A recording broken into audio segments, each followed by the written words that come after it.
I suppose that the Council of Imams, the Council of Priests who've come up with the idea of this day have to be given some credit, but yes, the problem is huge here, and in fact across South Asia, of course, but there have been a series of cases, particularly in the last few days, which have really come to the attention of the Pakistani public. There was one, as you say, where a 5-year-old girl was gang raped in Lahore, but it was that one particular case that has led to this day of sermons dedicated to daughters, and that was a case which we ourselves covered just a few days ago in Lahore, which was where a man threw his own 1.5-year-old daughter into a river and drowned her because he wanted a son, apparently. And we spoke to that little girl's mother, Sumaira, who saw the whole thing. Since our first daughter was born, he wasn't happy. He wanted a son. He said if I had another daughter, he'd kill our first child. When I did have another girl, that's what he did. I was crying, Zainab was screaming in the water, but when I tried to save her, he beat me.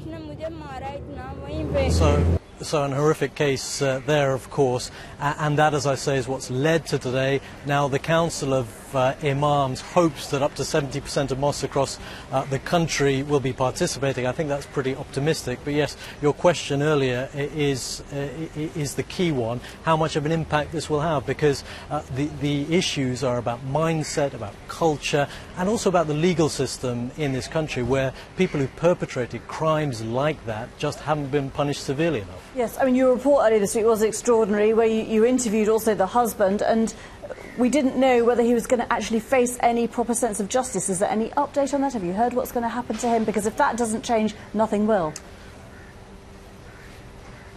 Well, exactly. The investigation is still going on, but there have been many cases in the past. We're talking in this case about infanticide, and there are huge issues in that regard. In Karachi, every year UNICEF estimate that around 300 bodies of newborn girls, newborn baby girls, are found in that city alone. So it's a huge problem, as I say. There are big problems around this region in India and Bangladesh and Afghanistan. There are problems too.